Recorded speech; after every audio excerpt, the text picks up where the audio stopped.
Started, people's work life in the music business was, 3 or 4 years or 5 years, and there was no such a thing as a 50-year-old rock musician. Your dad lived to see you become a big star, didn't he? Oh yeah. Did he ever come to terms with that? Yeah, he got a big kick out of it. It was unbelievable. To him, it was sort of like, who knew? The only thing he said is, "I'll never tell anybody what to do again."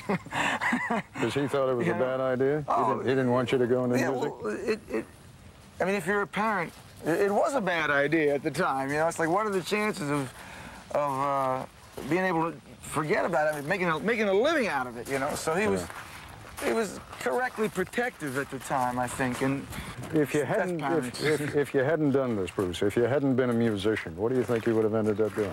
I wouldn't have a clue. I probably would have done something else creative, I think. I think I was looking for my voice. I wasn't quite suited for the educational system, which is one of the problems with the way the educational system is set up, is it only recognizes a certain type of intelligence. And it's incredibly restrictive. It's very, very restrictive. There's so many different types of intelligences, and people who would be at their best outside of that structure. That most of the schools are, hey man, they're to get you, to build you up there and get you into the machine. Right. I've done this so long, since I was so young, that it's I can imagine another road, but I don't know what where it would have led me at the time. Let's go look at the factory, which is on these chairs that we have strategically placed here. Oh, well, how about there's a couple of chairs here? There's your factory. All right. There's your office. Yeah.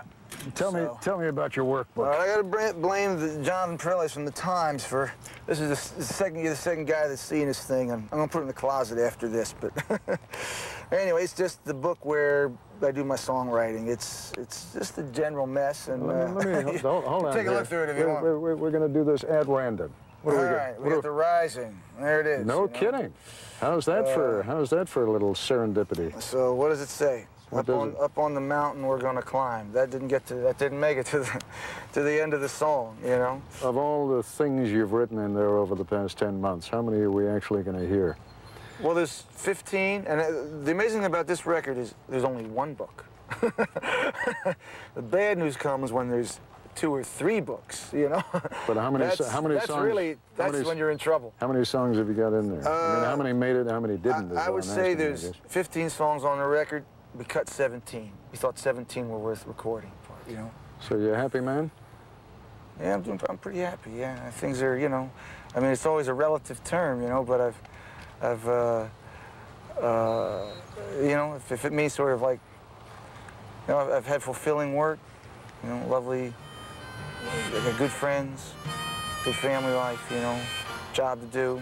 That's what people look for in life, Those are the things that end up, in the end of the day, those are the things that count, So I've been really lucky and worked hard at it.